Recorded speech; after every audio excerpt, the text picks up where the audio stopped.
तीनों एक साथ पढ़े। हाँ पढ़िए।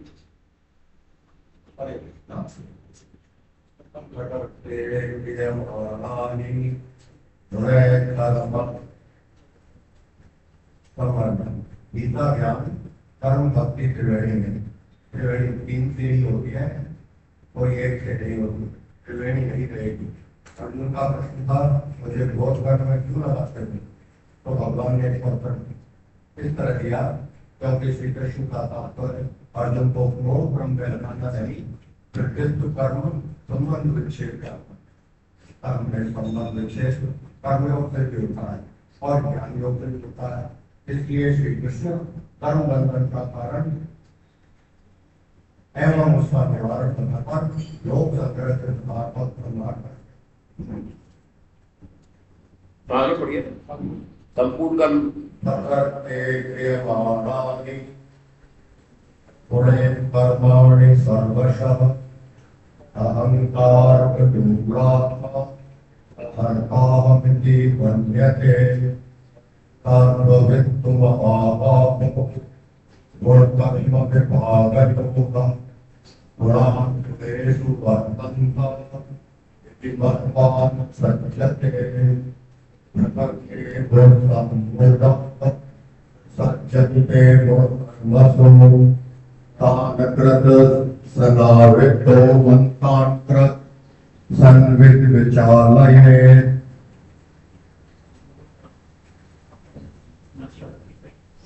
भगवान श्री कृष्ण कहते हैं संपूर्ण कर्म सब प्रकार से प्रकृति के गुण द्वारा किए जाते हैं, परंतु अहंकार से मोहित अंतःकरण वाला ज्ञानी मनुष्य मैं करता हूं ऐसा मान लेता है। परंतु हे महाबाहो, गुण विभाग और कर्म विभाग के तत्व जानने वाला महापुरुष संपूर्ण गुण ही गुण में बरत रहे हैं ऐसा मानकर उनमें आसक्त नहीं होता। प्रकृति जन्य गुणों से अत्यंत मोहित हुए अज्ञानी मनुष्य गुणों और कर्मों में आसक्त रहते हैं। उन पूर्णतया न समझने वाले मन बुद्धि अज्ञानियों के पूर्णतया जानने वाला ज्ञानी मनुष्य विचलित न करे। हरे कृष्णा। हरे कृष्णा। जो पहले बात कही है इसको दोबारा भगवान कह रहे हैं कि जैसे पहले कहा था कि कर्मों से विचलित नहीं करे, फिर दोबारा कहिए कि ज्ञानी जो मनुष्य है वो उन अज्ञानियों को विचलित न करे, फिर दोबारा कह रहे हैं। और कैसे कह रहे हैं कि गीता ज्ञान कर्म भक्ति की त्रिवेणी है, त्रिवेणी तीन से होती है, वो एक नहीं है तो अपूर्णता रहेगी। ऐसा नहीं है कि कर्म योग है तो भक्ति योग नहीं होगा, ज्ञान योग है तो कर्म योग नहीं होगा। क्या पहले चर्चा की ना कि ज्ञान योग के अंदर होगा तो कर्म तो करने ही पड़ेंगे उसको।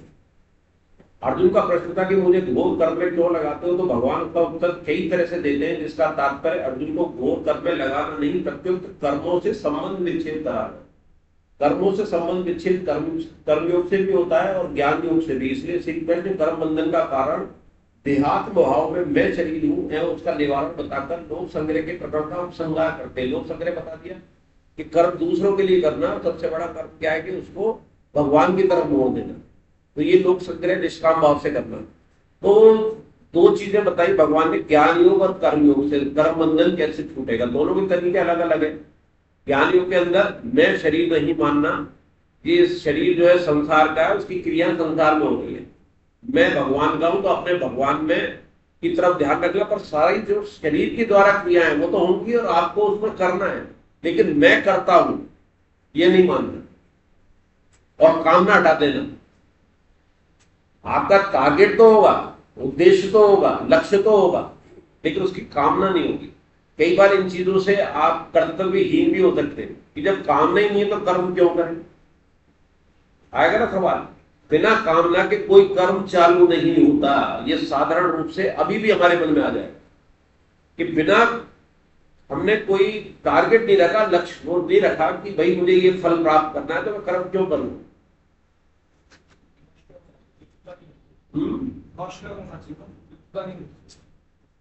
कर्म तो करने में लिप्तता भाई कर्म तो लिप्तता वो तो आगे की बात है, पर पहले एक आपको वो तो रखना पड़ेगा ना लक्ष्य।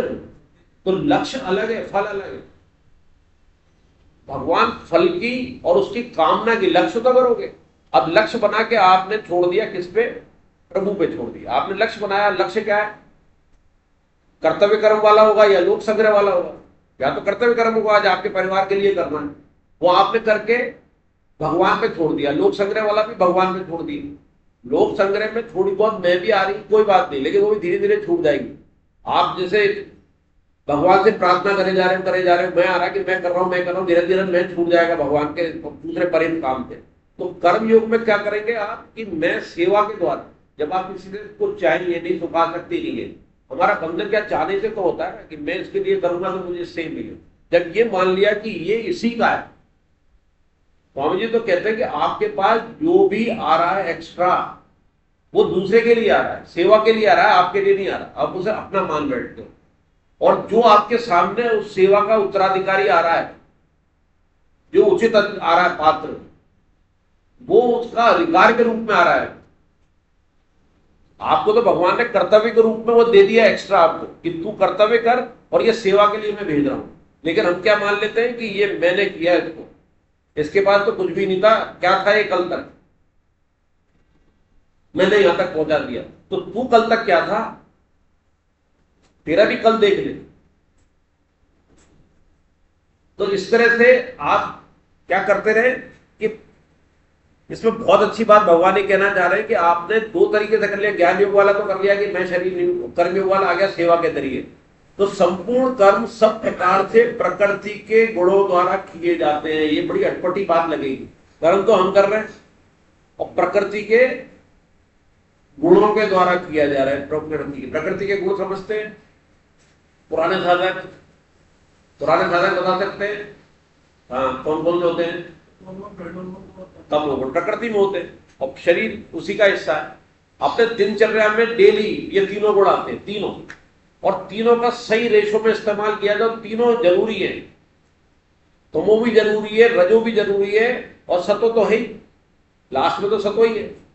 लेकिन तीनों को छोड़ना है प्रकृति में। ये शरीर से हो रहे हैं, मन बुद्धि इंद्रियों से हो रहे हैं, संसार की पदार्थों, संसार के द्वारा, संसार के लिए हो रहे हैं। तो ये कोई चेतन में आता है क्या? ये चेतन मतलब आत्मा की है क्या इसमें कोई चीज? पर भुगतना आत्मा को पड़ रहा है। क्यों? क्योंकि अपना मान लिया है, प्रकृति का नहीं माना।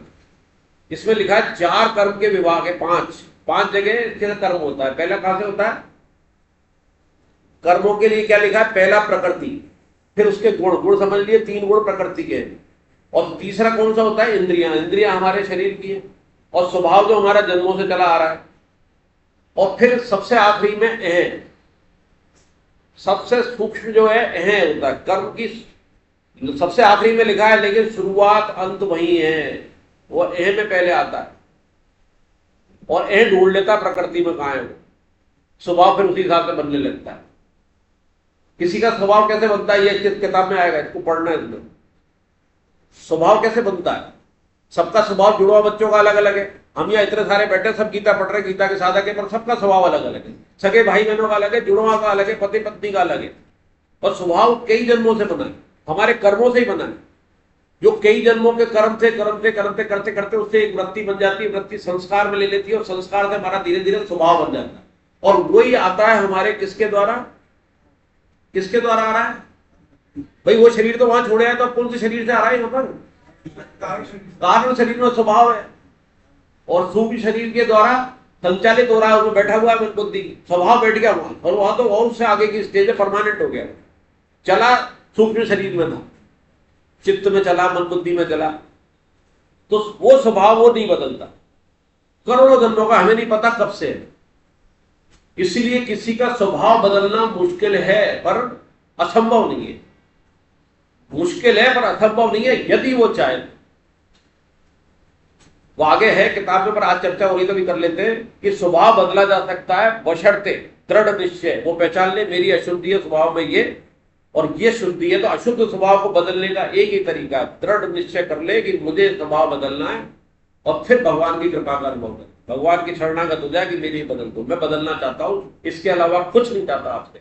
आपका स्वभाव बदला, भगवान मिला। क्योंकि जब भगवान के बदलना क्या है, सबसे बड़ा स्वभाव का बदलना क्या है कि मैं शरीर नहीं हूं, मैं शरीर नहीं हूं, मैं संसार का नहीं हूं, ये शरीर मेरे लिए नहीं है। मेरे द्वारा लिए नहीं है, मेरे लिए नहीं है, मैं शरीर नहीं हूं। तो फिर क्या है इसका अपोजिट? मैं भगवान का हूं। वो मैं लेके आया किताब के साथ, याद दिला देना। वो जो कहा था ना मैं लेके आऊंगा, उसमें लिखा हुआ है मैं भगवान का, जो 5 थे, और उसमें ये भी लिखा हुआ, पंचरत्न देवी विष्णु भी लिखे हुए हैं और वो पंचामृत भी लिखा हुआ है।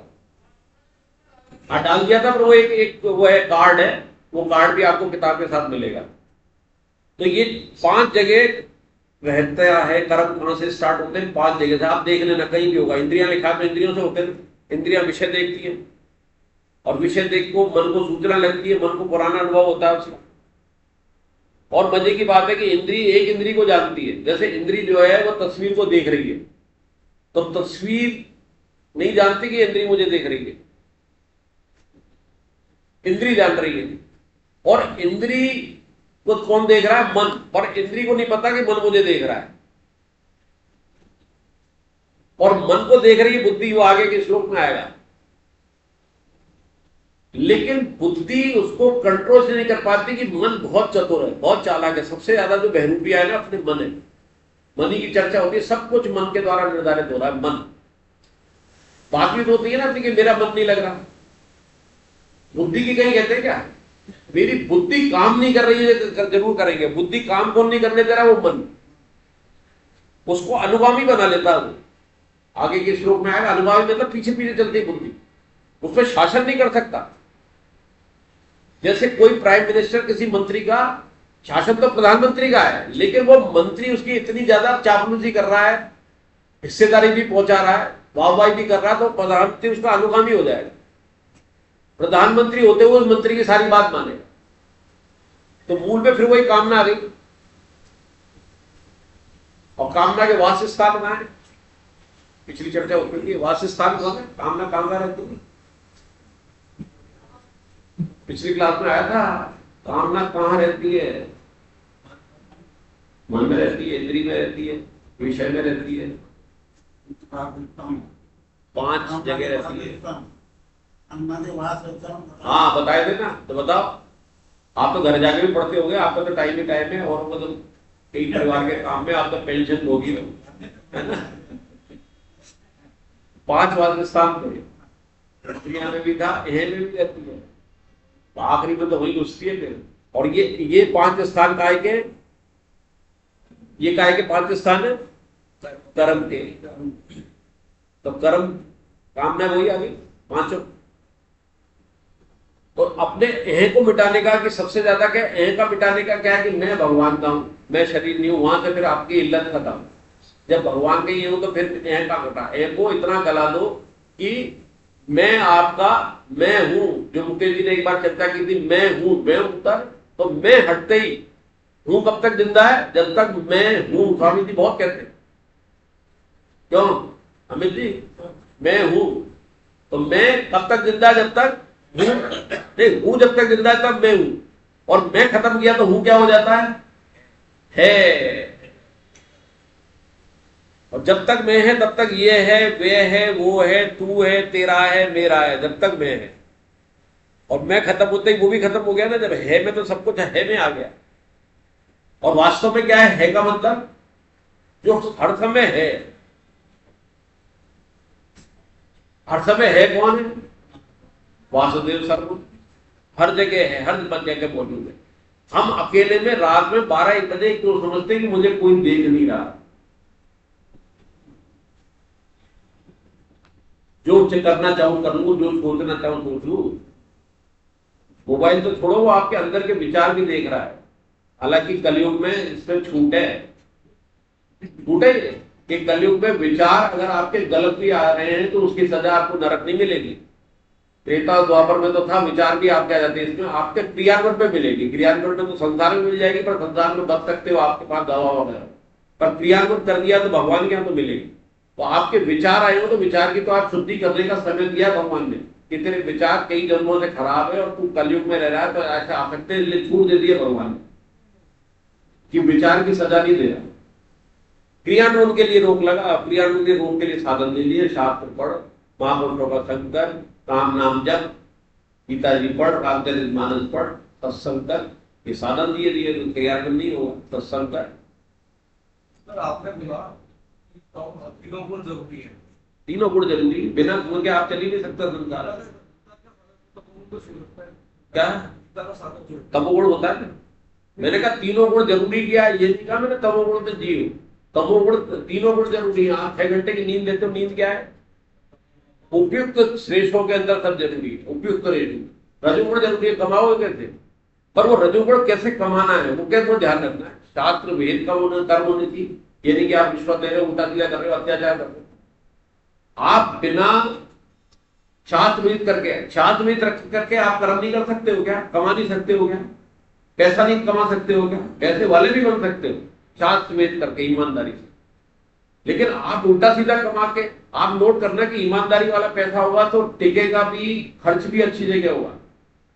उल्टा सीधा पैसा आते हुए बहुत अच्छा लगता है, दूसरों को देख के अपने मन में ईर्ष्या भी आती है कि देख उसके पास हो रहा है, पर उसका टोटल देखो आप, उसका जीवन टोटल देखो आप, आपका केवल पैसे पे ध्यान है, उसके बैंक बैलेंस पे, उसकी गाड़ी पे ध्यान है, उसकी संतान देखो, उसके रोग देखो, उसकी समाज में स्थिति देखो। स्वामी जी के पास कोई पैसा था क्या? नहीं था। आज भी हम उनको पूछ रहे हैं, कितने करोड़पति अरबपति 100 साल में निकल गए, नाम भी नहीं बता सकते। क्यों? क्यों? क्योंकि उन्होंने खुद भी चले और चलाया भी, निस्वार्थ भाव से चलाया था। तो अगर हम इसी तरह सेवा करते रहेंगे, सबके लिए करते रहेंगे, तो क्या भगवान के नजदीक नहीं पहुंच सकते? भगवान तक भी पहुंच सकते। तो ये 5 स्थान हो गए। अब 3 तो हो गए, तमो रजो सतो। अब दूसरी बात आई है गुण विभाग और कर्म विभाग। तो गुण में तो 3 हो गए, कर्म विभाग क्या है? अच्छा, गुण विभाग में एक और चीज आई है जो आगे पुराने साधकों को तो पता है। गुण विभाग में क्या क्या हो सकते हैं? 5 महाभूत, 10 इंद्रियां, 5 विषय। कौन से विषय? विषय कौन से? 5 इंद्रियों के कौन कौन से विषय होते हैं? अच्छा, 10 इंद्रियां कौन कौन सी होती है? तो क्लियर है ना सबको? 5 कर्मेंद्रियां, 5 ज्ञान इंद्रियां। ज्ञान इंद्रियां तो जो इसके रस से 4 पांचों, और जो हाथ पांव और 5 कर्मेंद्री। 5 कर्मेंद्री कौन सी है? 2 हाथ, 2 पैर, 4 हो गए। पांचों कौन सा है? जन्नेन्द्रियां। तो 5 कर्मेंद्रियां होंगी और 5 ज्ञान इंद्रियां। ज्ञान जिनसे लेते हैं कौन कौन सी? आंख, नाक, जीभ, कान, त्वचा। और इसके रस कौन कौन से हैं? शब्द, रूप, रस, गंध,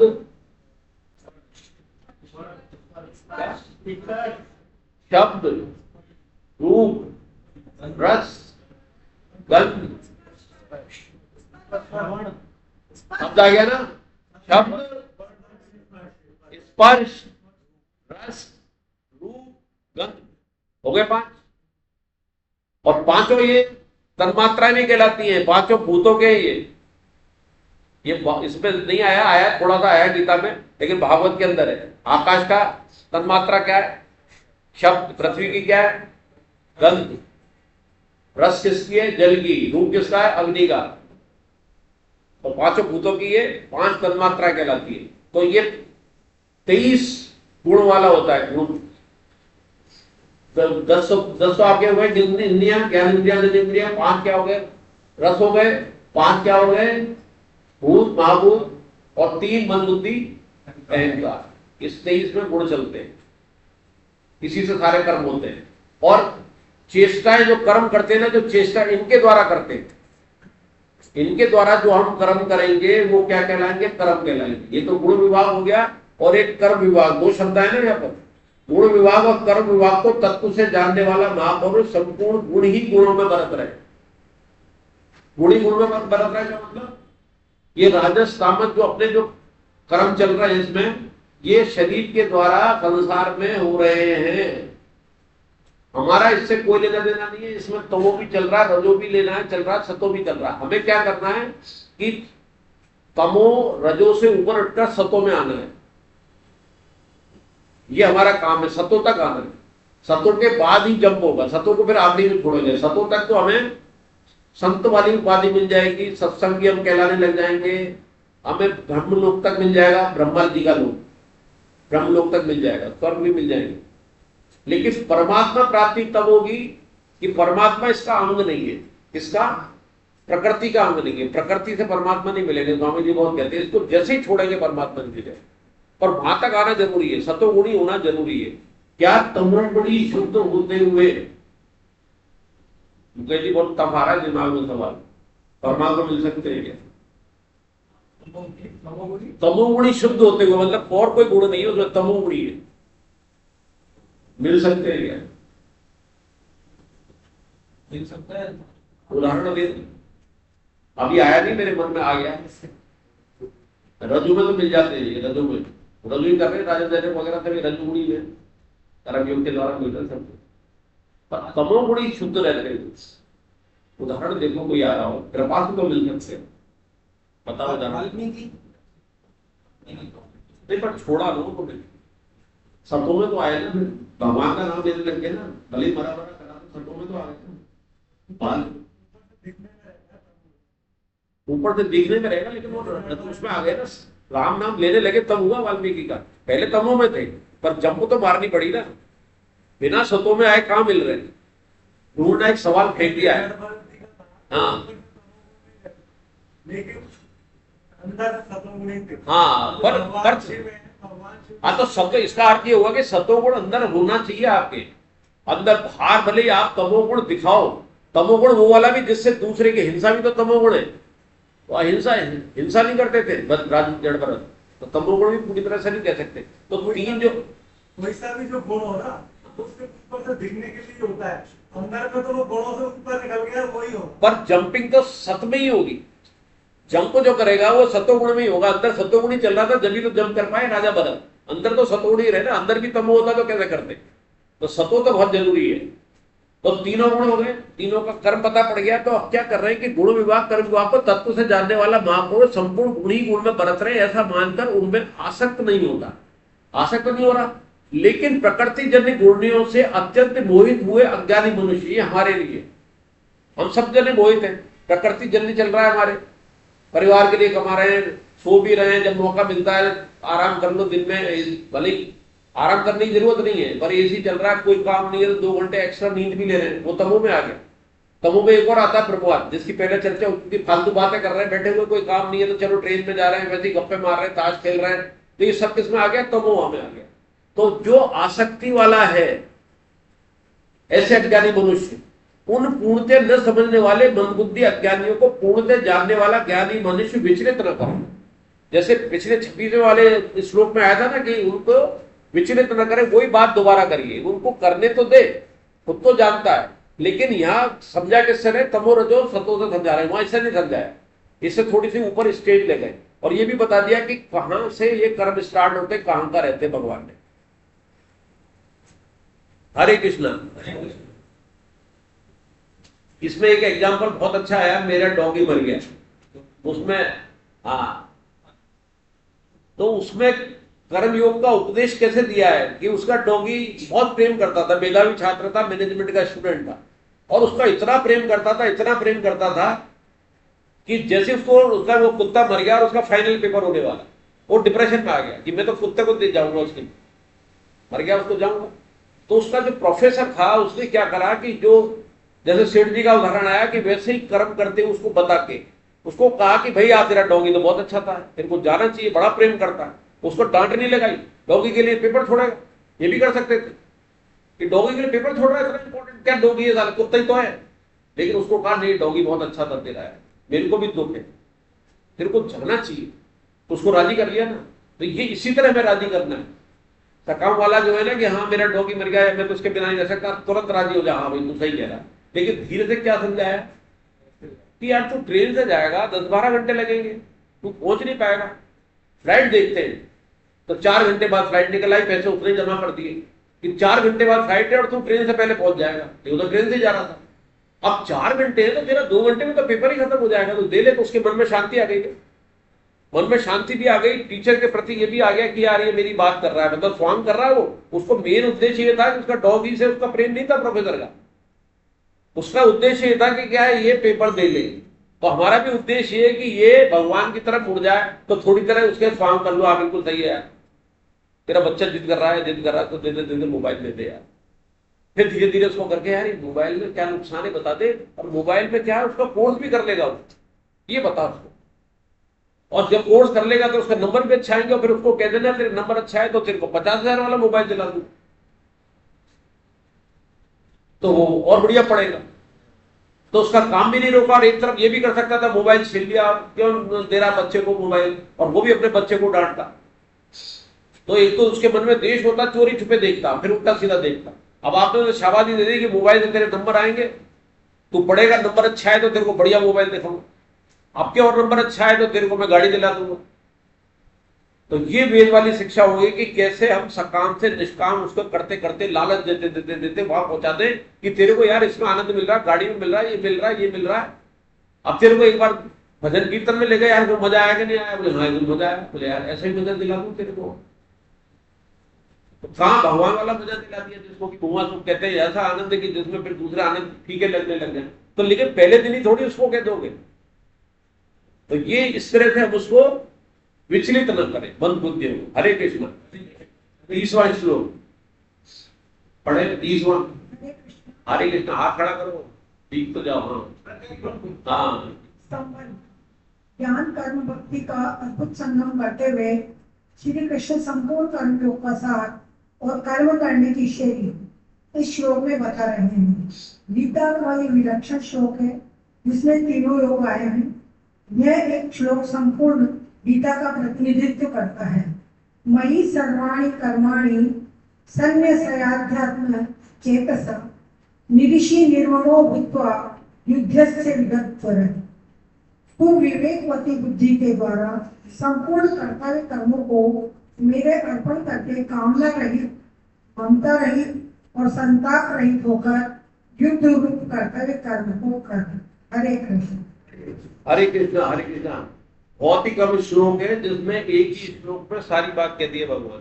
तीनों योग इस श्लोक में आ गए, ऐसे 2-3 ही श्लोक है पूरे गीता में। और हमें इसमें उलझन भी पैदा नहीं होगी कि हम एक ही काम करते हुए कैसे कैसे तीनों योग ये उलझ जाते हैं, क्या भक्ति योग करूं, कर्म योग से करूं, क्या करूं। तो एक लाइन, तू विवेक बुद्धि से। विवेक बुद्धि क्या है? विवेक क्या है कि मैं शरीर नहीं हूं, मैं अलग हूं, मैं परमात्मा का अंश हूं, शरीर अलग है, संसार का अंश है। ये बुद्धि लगा ली हमने, परमात्मा ही सारे कर्म करा रहे। किस विवेक बुद्धि से? इसका शब्द इस्तेमाल किया भगवान ने, अध्यात्म चेष्टा, अध्यात्म के प्रति चेत था, अध्यात्म चेष्टा। तो ये तो क्या हो गया आपका ज्ञानी योग आ गया। अब उस बुद्धि से क्या कर? संपूर्ण कर्तव्य कर्म कर, कर्तव्य कर्म डाल दिए। तो संपूर्ण कर्तव्य कर्म करा को मेरे अर्पण कर दे। आप जो भी कर्म कर रहे हो भगवान के लिए कर रहे हो, बच्चे पाल रहे हो, पढ़ाई कर रहे हो, गीता क्लास में आ रहे हो, भगवान कोई भी सेवा कर रहे हो, स्कूल जा रहा है बच्चा, कमाने जा रहे हो, इसलिए कर रहे हो, है तो कर्तव्य कर्म, लेकिन मेरे अर्पण कर दे। क्योंकि मेरे परिवार को ही चला रहा है तू। छोटा परिवार तेरे को दिया है, उससे बड़ा समाज दिया है, ये पूरा संसार मेरा परिवार है, उसके एक अंश को चलाने का तुझे ठेका दे रखा है। तो कर तो मेरे ही काम रहा है, तो वो उसे मेरे अर्पण कर दे। तो अर्पण करते क्या हो गया? ये भगवान के कोई चीज अर्पण कर दी, भगवान के लिए कर दी, तो क्या हो गया? ये भक्ति योग, पहला ज्ञान योग। अब कैसे करना है उसको? कि अर्पण करके कामना रही, कामना हो अगर होगी तो क्या हो गया? सकाम हो गया। तो सकाम हो गया तो क्या? कर्म योग होगा, वो कर्म बंधन होगा। ममता रही, ममता होगी तो फिर क्या कर्म योग होगा? मैं मेरा आ जाएगा। और संताप रहे, संताप मतलब दुखी ना हो, उसके फल के प्रति तेरा दुख पहले ही बढ़ जाएगी, होगा कि नहीं होगा, नहीं हुआ तो होने के बाद दुखी हो जाएगी, मैं तो ये चाहता था। पहले भी दुखी कि नहीं हुआ तो, और होने के बाद अगर 100% चाहता था 80 मिला तो 20% का संताप। तो संताप रहित होकर युद्ध रूप कर्तव्य कर्म को कर। हाईएस्ट लेवल बोल दिया युद्ध रूप, जो घोर कर्म कह रहा था जिसको अर्जुन।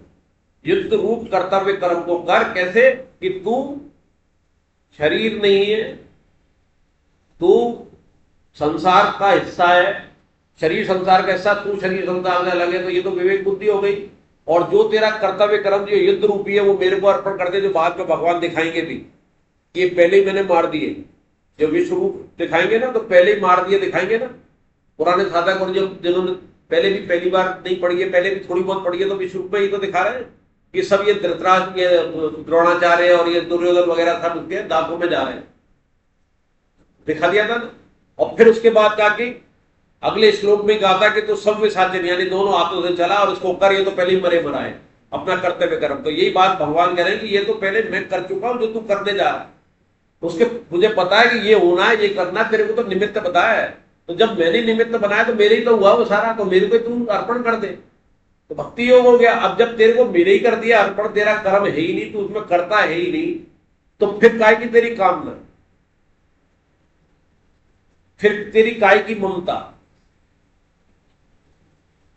स्वामी जी कहते हैं कि ममता जितनी आप बढ़ाओगे ना, बढ़ाओगे मतलब जो भी संपत्ति धन की बढ़ाई तो धन की ममता उतनी बढ़ जाएगी।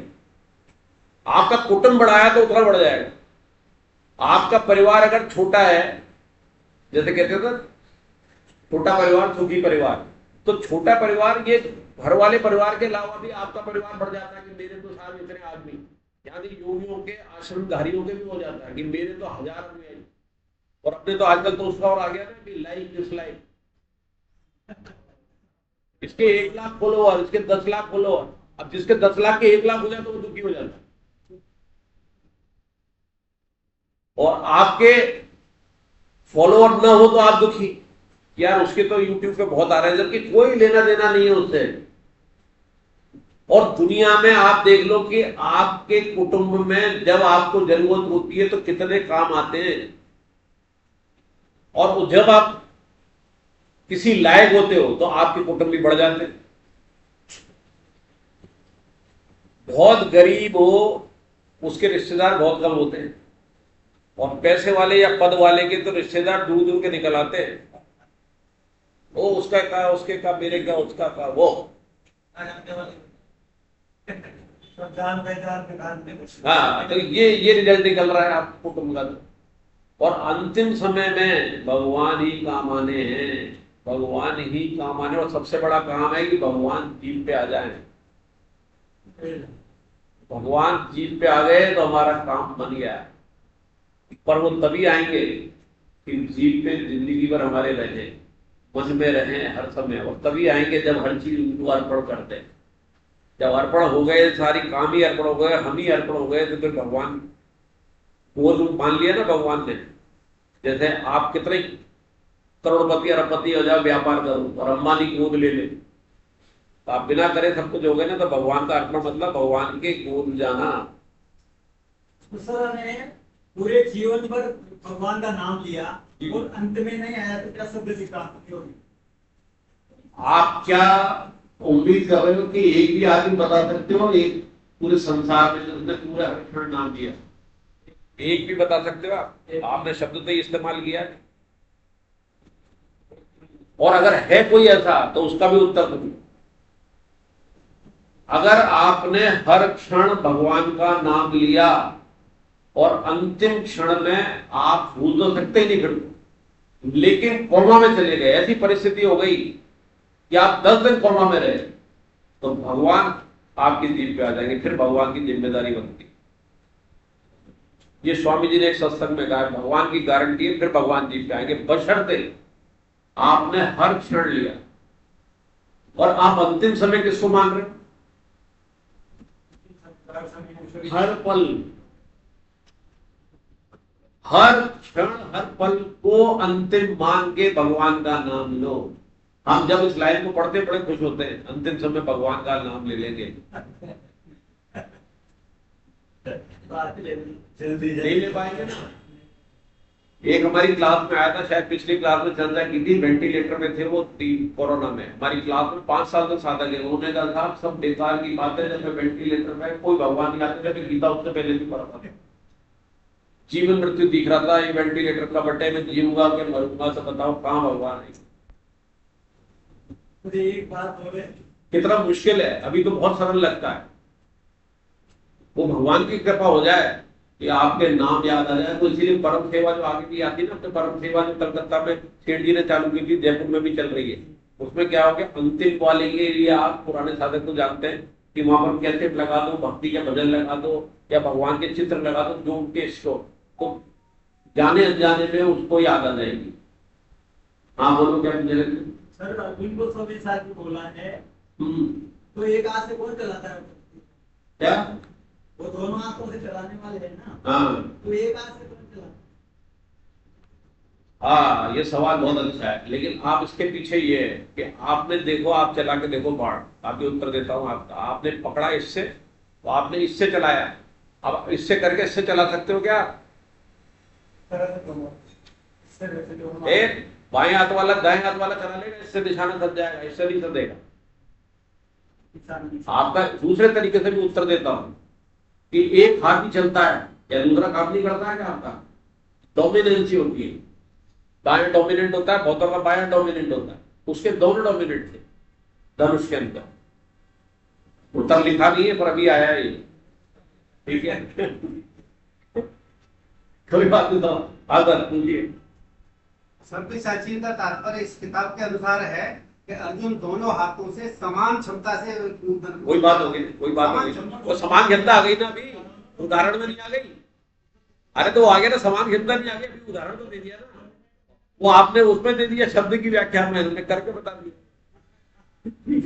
हरे कृष्णा दोनों हाथों से है, अभी भी है, दोनों करते, लेकिन फिर भी एक डोमिनेंट होगा, वो प्रैक्टिस से हो जाता है। आप भी उल्टे से लिख लेते हो, बहुत से ऐसे खिलाड़ी हैं जो दाएं से बैटिंग कर लेते, कभी बाएं से कर लेते, प्रैक्टिस से। वो दाएं हाथ से करतन गावरी था, दाएं हाथ से बॉलिंग करता था, फास्ट बॉलिंग, और लेफ्ट से स्पिन फेंकता था, करतन गावरी नाम सुना था।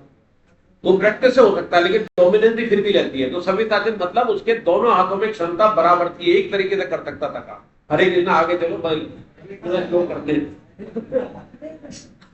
सवाल तो अच्छे आ रहे हैं, और इससे उत्तर मजा आता है इसमें, सरल चीजों से। कि जरूरी नहीं है किताब के अपने गहरे गहरे जो उदाहरण नहीं, हल्के उदाहरण तो नहीं समझ सकते।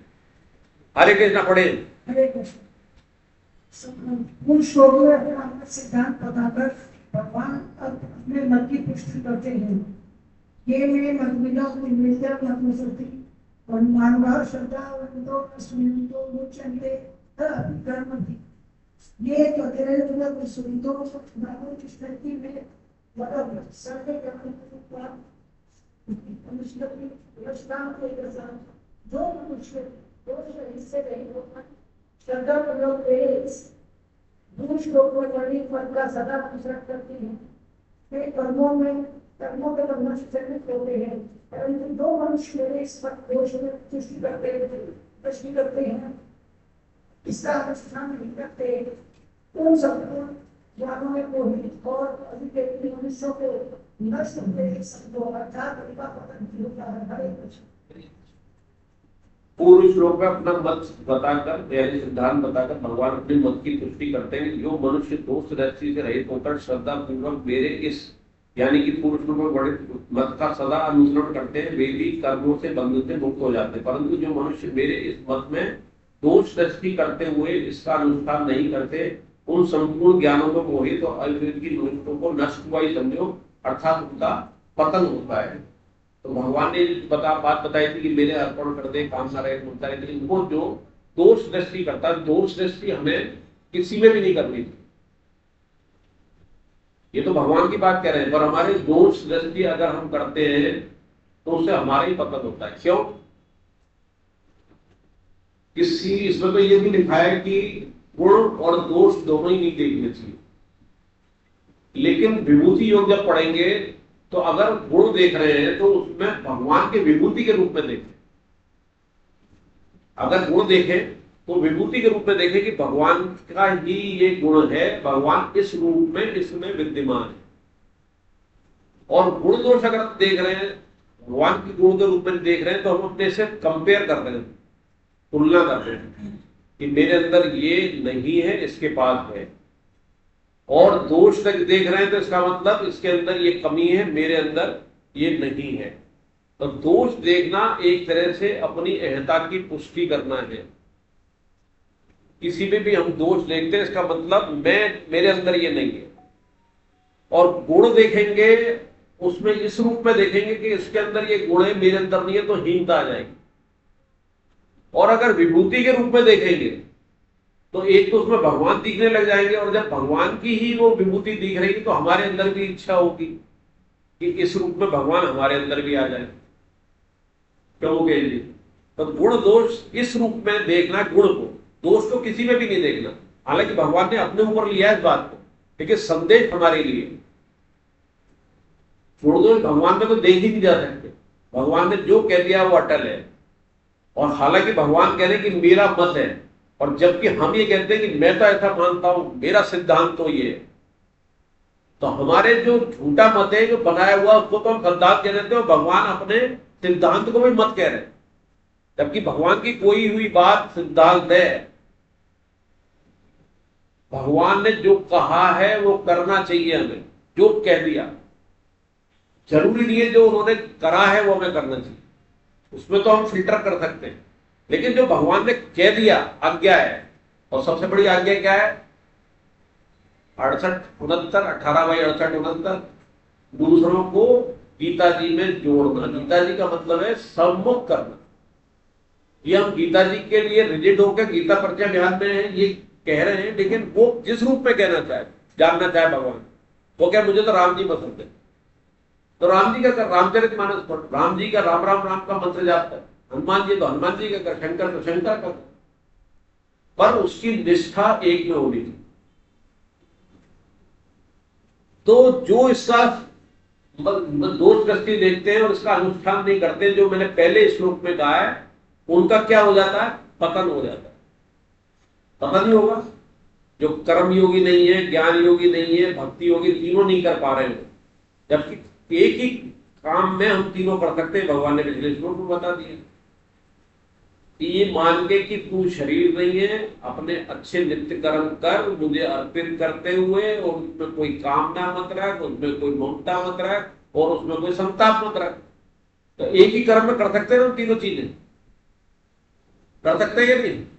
कोई भी घर का काम कर रहे हैं तो तीनों चीज इसमें आ गई कि नहीं आ गई? अगर इस रूप में करेंगे, भगवान का काम है, भगवान को अर्पण कर दिया, मैं नहीं कर रहा हूं, ये भगवान करा रहे हैं। ये शरीर संसार के द्वारा हो रहे हैं, परिवार के लिए शरीर बना है, मैं इसका पिता हूं, मैं पति हूं, या मैं भाई हूं, उस रूप में मैं कर्म कर रहा हूं। तो वो तब हो गया। और उसका जब आपने कामना नहीं रखी, उसमें मेरापन नहीं जुड़ा, तो ममता भी गई, और दुख भी नहीं रहा, फल की तरफ आसक्ति नहीं रही। तो हम एक ही कर्म तीनों कर्म योग से कर सकते हैं, मिलते सब एक ही जगह, और आखिरी मिलन तो भक्ति योग है। सारे कर्म करते करते करते आप कर्म योग से जाओ, ज्ञान योग से जाओ, आखिरी में भक्ति ही पूर्णता को प्राप्त होती है। भक्ति में ही मिलीन होंगे सारे।